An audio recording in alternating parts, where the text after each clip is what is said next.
feels good. That's good. The right hand side though is swollen.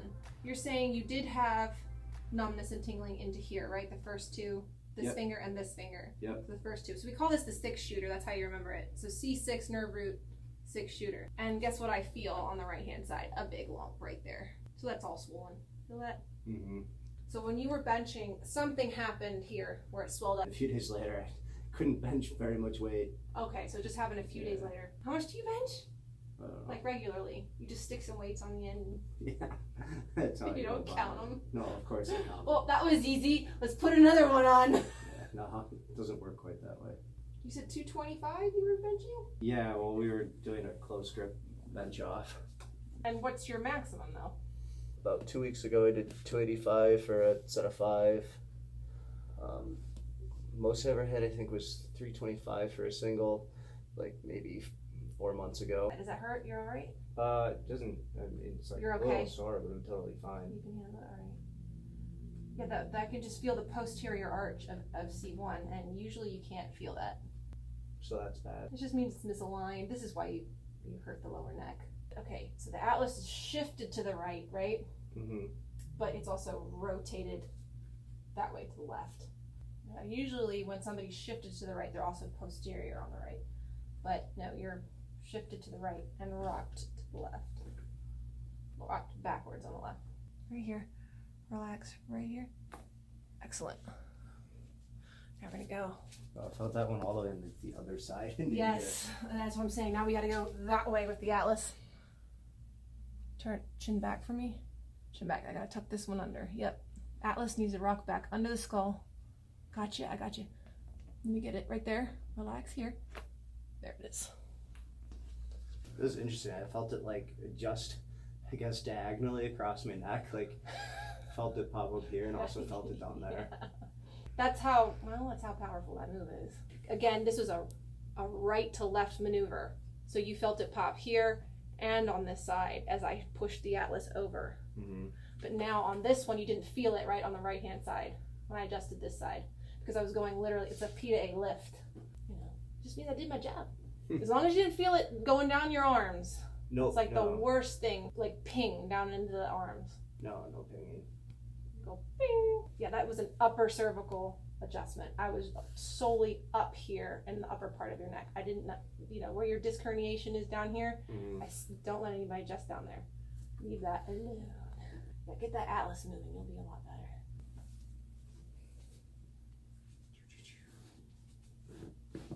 Good. There's nothing really much here. Oh, that moved good. The left-hand side will usually be the little looser side on most people. Why is that? It's the imbalance of the pelvis. Because I'm right-handed? No, it's an anterior pelvis on this side.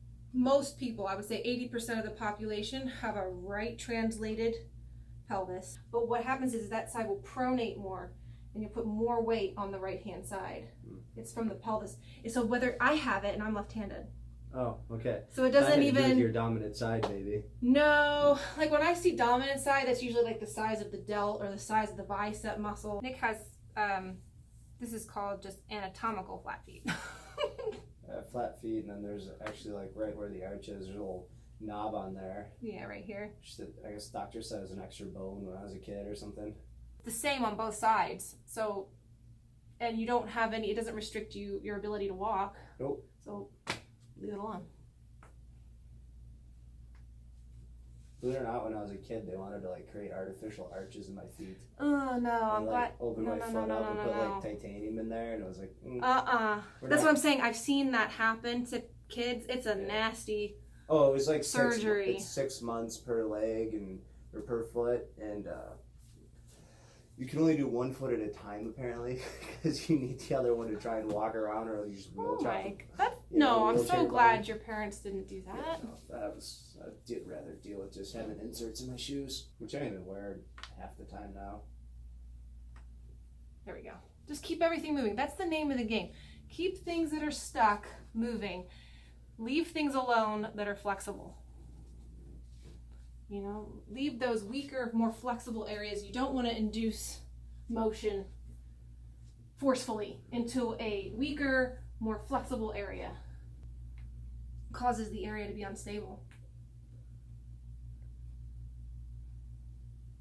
Feels good.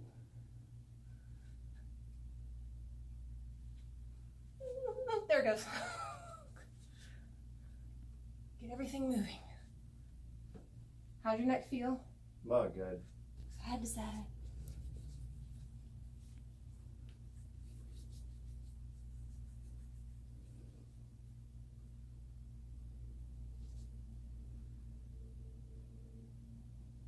Doesn't feel bad? Well, I do that, like the rolling out and that stretch you showed me and all the band work religiously, so. All right. Yeah, that doesn't, usually the left high shoulder will have a huge knot here. Not too bad.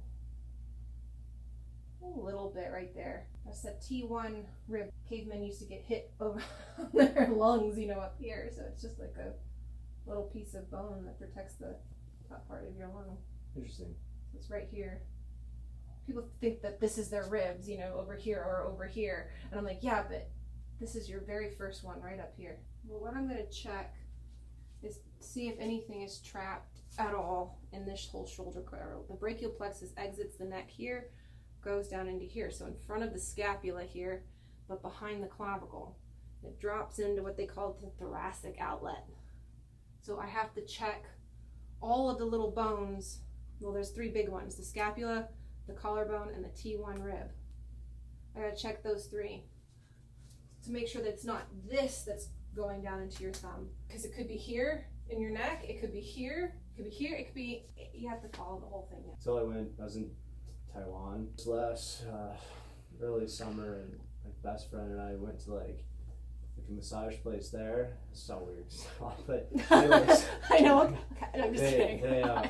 They like put on like, have you put on like a karate gi, and then they wear one, and they like basically put their whole body weight into you, and like it's like one of those things. Do they walk on you? They did do the walk on thing, but like a lot of it, like they take your leg and like cross it over theirs, and then like lean in with their elbow as hard as they could, and they have a lot of pain tolerance, and that was aggressive to the point where I almost said, "Can you go lighter?" But that's fine.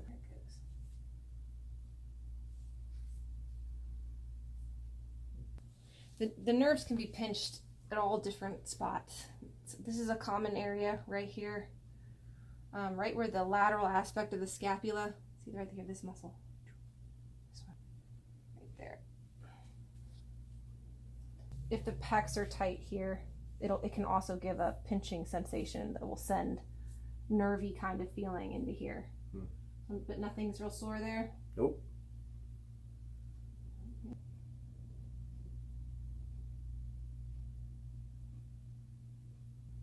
So Nick, he flies all the way down from New York, Buffalo, New York. Well, his family is here whenever he comes and visits, and he makes sure he comes in. Yep.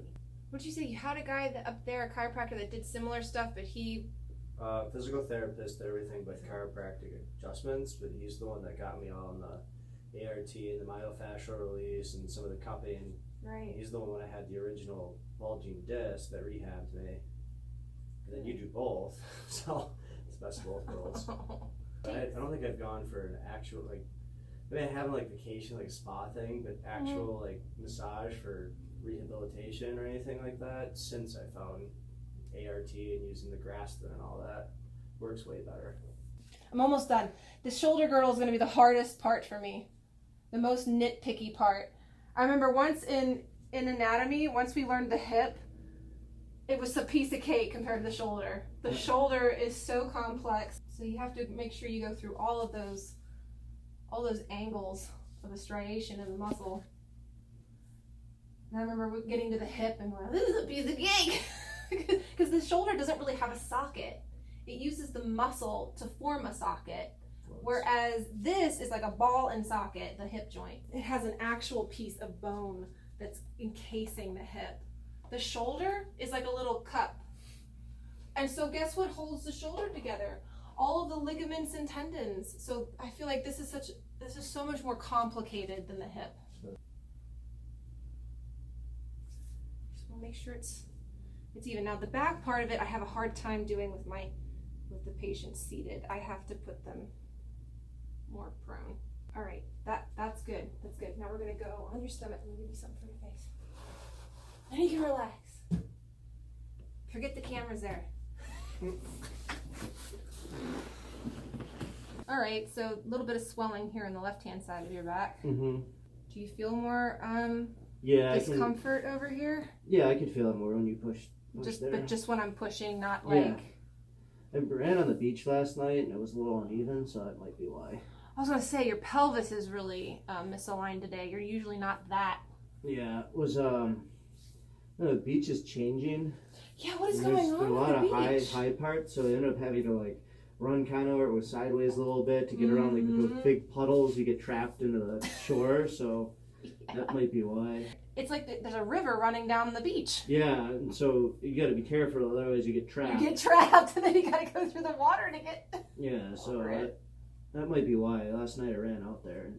I have to go like inland, like towards the road that they have on the beach, so that it's a little bit more flat. Mm-hmm. Or you have to go all the way down to where the water is. That's where I usually try and run, is all the way down, but I kept having to shoot back up. And I was just trying to run on that little ridge there. It's probably not the greatest idea. Nah, we did that, right, Linnea? We were running like on that ridge. We kept tripping because it was uneven. Yeah. You know, you're not really paying attention as you do your 40-minute run, and you're kind of zoning out, and then all of a sudden, whoop! Pay attention.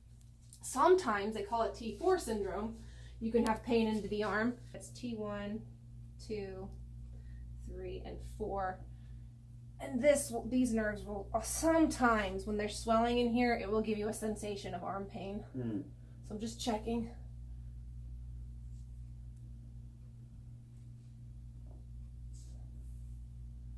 I wonder why, see that?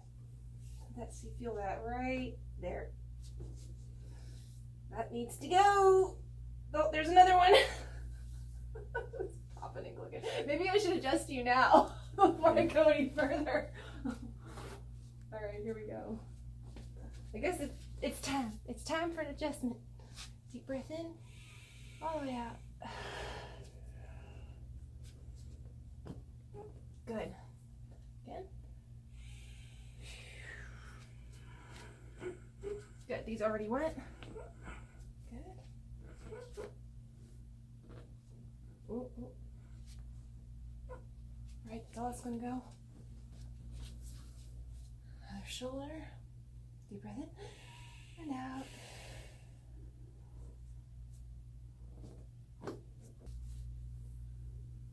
we go. Checking this side. I do feel this right there. No, I'm not. Yeah, it's sore in there for sure. Yeah.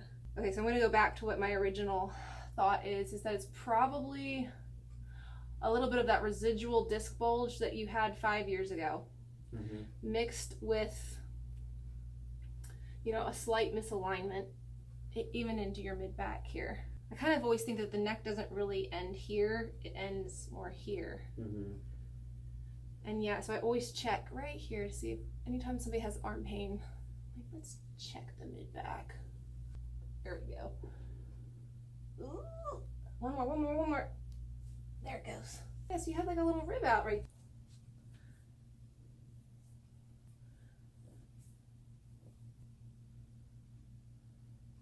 there. That looks like a turd at the end of a socket.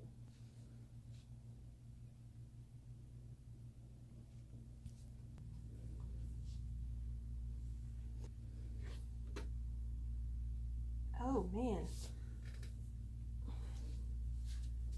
It's actually decently, I mean, not unbearable, but decently sore in there. Yeah, there it goes.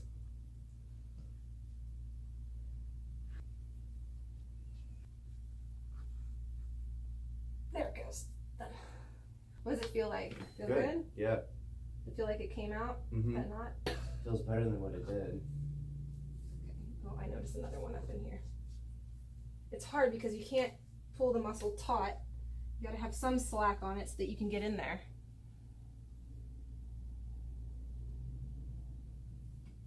And if the muscle's pulled tight, now I'm on the surface of it. If I really want to get into the muscle belly, I have to shorten the muscle so that you can get in there. There's all different ways of doing it. It's just, this is the way that I like. I feel like I can rest my elbow here and push in.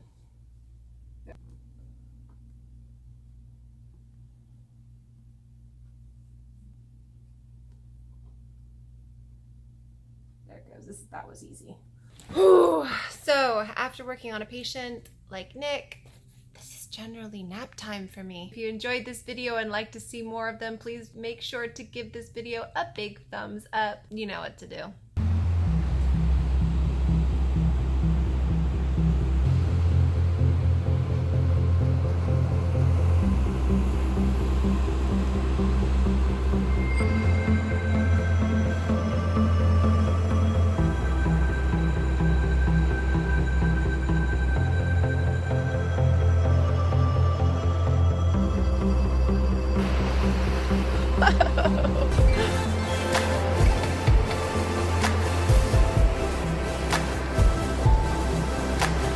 It's Thor with his lightning bolt.